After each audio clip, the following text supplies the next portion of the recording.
ಗದಗದಲ್ಲಿ ಹೇಯ ಕೃತ್ಯವೊಂದು ನಡೆದು ಹೋಗಿದೆ. ಬುದ್ಧಿಮಾಂದ್ಯ ಯುವತಿಯ ಮೇಲೆ ನಿರಂತರವಾಗಿ ಅತ್ಯಾಚಾರವಾಗಿರುವುದು ಬೆಳಕಿಗೆ ಬಂದಿದೆ. ಗದಗ ಜಿಲ್ಲೆಯ ಅರಹುಣಸಿಯಲ್ಲಿ ನಡೆದಿರುವಂತಹ ಘನಘೋರ ಅನಾಚಾರ ಇದು. ಗದಗ ಜಿಲ್ಲೆ ರೋಣ ತಾಲೂಕಿನ ಅರಹುಣಸಿ ಅನ್ನುವಂತಹ ಗ್ರಾಮ. ಚಾಕ್ಲೇಟ್ ತಿಂಡಿಯ ಆಸೆ ತೋರಿಸಿ ಬುದ್ಧಿಮಾಂದ್ಯ ಯುವತಿಯ ಮೇಲೆ ನಿರಂತರವಾಗಿ ಅತ್ಯಾಚಾರವನ್ನು ಎಸಗಲಾಗಿತ್ತು. ಯಾವಾಗ ಆಕೆ 6 ತಿಂಗಳ ಗರ್ಭಿಣಿಯಾದಲೋ ಆಗ ಇವರೆಲ್ಲರೂ ಸೇರಿ ಮಾಡಿರುವಂತಹ ಕೃತ್ಯ ಬೆಳಕಿಗೆ ಬಂದಿದೆ. ಇದೇ ಗ್ರಾಮದ ದುರ್ಗಪ್ಪ ಎಂಬಾತ ನಡೆಸಿರುವಂತಹ ಹೇಯ ಕೃತ್ಯ ಇದು. ಕೇವಲ ಆತ ಮಾತ್ರ ಅಲ್ಲ, ಮತ್ತೊಂದಿಷ್ಟು ಮಂದಿ ಬುದ್ಧಿಮಾಂದ್ಯೆಯ ಮೇಲೆ ಗ್ಯಾಂಗ್ ರೇಪ್ ಮಾಡಿರುವಂತಹ ಅನುಮಾನ ಇದೆ. ರೀಸೆಂಟ್ ಆಗಿ ಯಾವುದೋ ವಿಡಿಯೋ ಗ್ರಾಮದಲ್ಲಿ ಬಹಳ ಓಡಾಡಿತ್ತಂತೆ. ಆ ವಿಡಿಯೋ ವೈರಲ್ ಆದಂತಹ ನಂತರದಲ್ಲಿ ಈ ಹೇಯ ಕೃತ್ಯ ಬೆಳಕಿಗೆ ಬಂದಿತ್ತು. ಅದಾದಂತಹ ನಂತರದಲ್ಲಿ ಸದ್ಯ ಪೊಲೀಸರು ಪ್ರಕರಣವನ್ನ ದಾಖಲಿಸಿಕೊಂಡಿದ್ದಾರೆ. ಆರೋಪಿಗಳಿಗಾಗಿ ಹುಡುಕಾಟವನ್ನು ನಡೆಸುತ್ತಿದ್ದಾರೆ.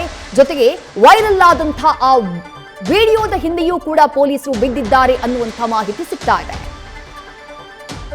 ಮತ್ತಷ್ಟು ಡೀಟೇಲ್ಸ್ ನಮ್ಮ ಪ್ರತಿನಿಧಿ ಸುರೇಶ್ ನೀಡ್ತಾ ಹೋಗ್ತಾರೆ. ಸುರೇಶ್, ಬುದ್ಧಿಮಾಂದ್ಯೆಯ ಮೇಲೆ ನಡೆದಿರುವಂತಹ ಅನಾಗರಿಕ ಹೇಯ ಕೃತ್ಯ ಇದು. ಏನ್ ಡೀಟೇಲ್ಸ್ ಸಿಗ್ತಾ ಇದೆ? ಎಲ್ಲ ಆರೋಪಿಗಳ ಬಂಧನ ಆಗಿದೆಯಾ? ಏನ್ ಮಾಹಿತಿ ಇದೆ ಈ ಕೃತ್ಯಕ್ಕೆ ಸಂಬಂಧಪಟ್ಟ ಹಾಗೆ? ಹೌದು ವಿದ್ಯಾ, ಏನು ಗದಗ ಜಿಲ್ಲೆ ರೋಣ ತಾಲೂಕಿನ ಅರುಣಸಿ ಗ್ರಾಮದಲ್ಲಿ ಒಂದು ಘಟನೆ ನಡೆದಿರುವಂತದ್ದು. ಏನು ಜುಲೈ 6ರಂದು ಗದಗ ಜಿಮ್ಸ್ ಆಸ್ಪತ್ರೆಯಲ್ಲಿ ಯುವತಿಯ ಆರೋಗ್ಯ ತಪಾಸಣೆ ಬಳಿಕ ಈ ಒಂದು ಕೃತ್ಯ ಬೆಳಕಿಗೆ ಬಂದಿರುವಂತದ್ದು. ಪ್ರಮುಖವಾಗಿ ಆಕೆ ಸುಮಾರು 18 ವರ್ಷದ ಏನು ಬುದ್ಧಿಮಾಂದ್ಯ ಯುವತಿ ಅಂತ ಹೇಳಲಾಗ್ತದೆ. ಈಕೆ ಮೇಲೆ ಬಹಳಷ್ಟು ಜನ ಊರಿನ ಗ್ರಾಮಸ್ಥರು, ಪ್ರಮುಖವಾಗಿ ಆ ಊರಿನ ಒಬ್ಬ ಗೌಡ ಕೂಡ ಆಕೆ ಮೇಲೆ ಅತ್ಯಾಚಾರ ಎಸಗಿದ್ದಾನೆ ಅನ್ನುವಂತ ಆರೋಪ ಕೂಡ ಇರುವಂತದ್ದು. ಪ್ರಮುಖವಾಗಿ ಈಗಾಗಲೇ ಏನು ದುರ್ಗಪ್ಪನವನು ಮಾತ್ರ ಈಗ ಅವನ ಮೇಲೆ ಪೊಲೀಸರು ಕೇಸನ್ನ ದಾಖಲು ಮಾಡ್ಕೊಂಡಿದ್ದಾರೆ. ಕೆಲವರು ಏನು ಏನೇನು ಯಾರ್ಯಾರು ಬ್ಯಾಗ್ ಹೇಗಿದ್ರೆ ಅವರ ಕೆಲವೊಂದಿಷ್ಟು ವಿಡಿಯೋ ಇದೆ ಅಂತ ಕೂಡ ಏನು ಈಗಾಗಲೇ ಅಲ್ಲಿ ಜನರು ಕೂಡ ಹೇಳ್ತಾ ಇದ್ದಾರೆ.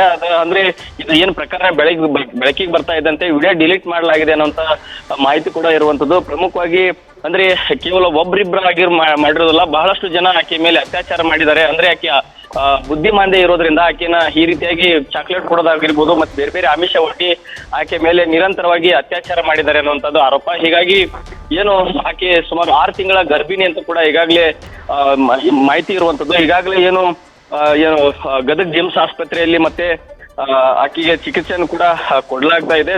ಜೊತೆಗೆ ಏನು ಆಕೆಯನ್ನ ಮಹಿಳಾ ಸಾಂತ್ವನ ಕೇಂದ್ರದಲ್ಲಿ ಕೂಡ ಆಕೆ ಆಶ್ರಯನ ಕೂಡ ಕೊಡಲಾಗಿದೆ. ಈಗಾಗಲೇ ಏನು ಪೊಲೀಸರು, ರೋಣ ಪೊಲೀಸರು ಕೂಡ ಏನು ಯಾರ್ಯಾರು ಈ ಕೃತ್ಯದಲ್ಲಿ ಭಾಗಿಯಾಗಿದ್ದಾರೆ ಅನ್ನೋದು ಕೂಡ ತನಿಖೆಯನ್ನ ಮಾಡ್ತಾ ಇದ್ದಾರೆ. ಯಾರ್ಯಾರು ಇದರಲ್ಲಿ ಏನ್ ತಲೆ ಮರೆಸ್ಕೊಂಡಿದ್ರೆ ಮತ್ತೆ ಇನ್ನೂ ಯಾರ್ಯಾರು ಕೈವಾಡಿ ಇರ್ಬೋದು ಅನ್ನೋದು ಕೂಡ ಸಾಕಷ್ಟು ಮಾಹಿತಿ ಕಲೆ ಆಗ್ತಿದ್ರೆ. ಪೊಲೀಸರು ಕೂಡ ಈ ಒಂದು ವಿಚಾರವನ್ನ ಬಹಳಷ್ಟು ಗಂಭೀರವಾಗಿ ತೆಗೆದುಕೊಂಡಿರೋ ಅನ್ನೋಂಥ ಮಾಹಿತಿ ಕೂಡ ಬರ್ತಾ ಇರುವಂತದ್ದು ವಿದ್ಯಾ.